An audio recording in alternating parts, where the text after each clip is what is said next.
별거를 하게 되는 원인은 여러 가지가 있을 수 있습니다. 부부 사이가 멀어지거나 다툼으로 인해 상호 합의하에 별거를 하거나 심하게 다투고 한쪽이 집을 나가버리거나 이혼 소송을 진행하면서 별거를 하게 되기도 합니다. 이런 경우 일방이 자녀를 맡아 키우면서 독박 육아를 할 수밖에 없습니다. 그리고 생활비는커녕 양육비조차 제대로 지급되지 않는 경우가 많습니다.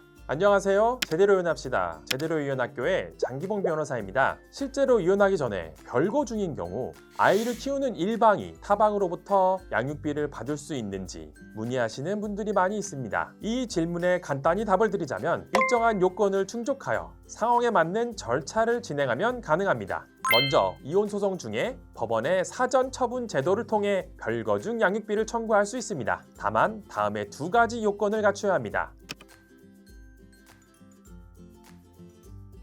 직접 아이를 양육하고 있다면 유책 배우자로 이혼 청구를 당한 피고라고 하더라도 신청이 가능합니다. 양육비는 자녀의 복리 관점에서 결정되는 것이기 때문입니다.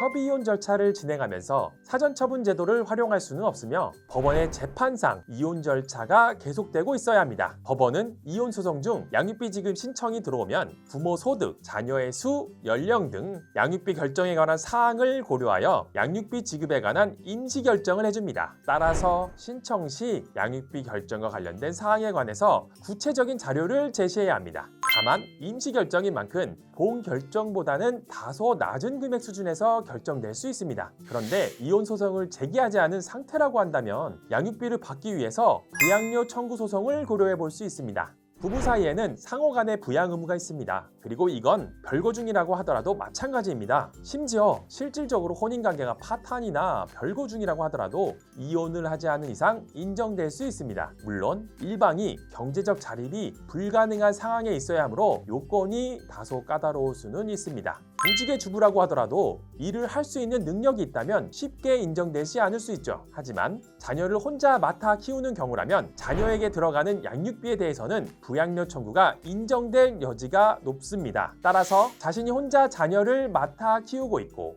이 때문에 경제적으로 어려움을 겪고 있다는 현재의 상태를 객관적인 자료를 통해 소명하여 상대방으로부터 양육비를 받아낼 수 있습니다.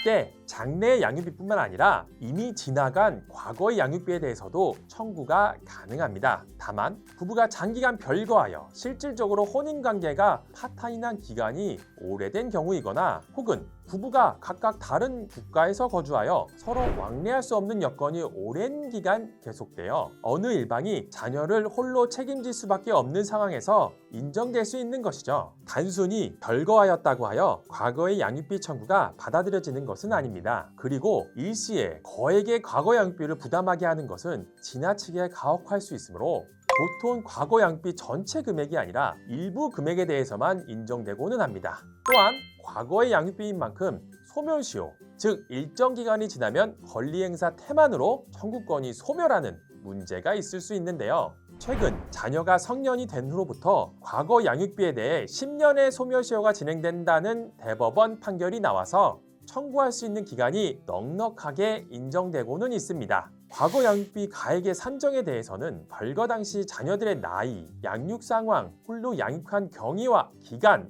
그리고 상대방 배우자의 인식 여부 등이 영향을 미칠 수 있으므로 이런 사항들에 대해서 철저하게 준비하여 과거의 양육비 청구를 진행할 필요가 있습니다.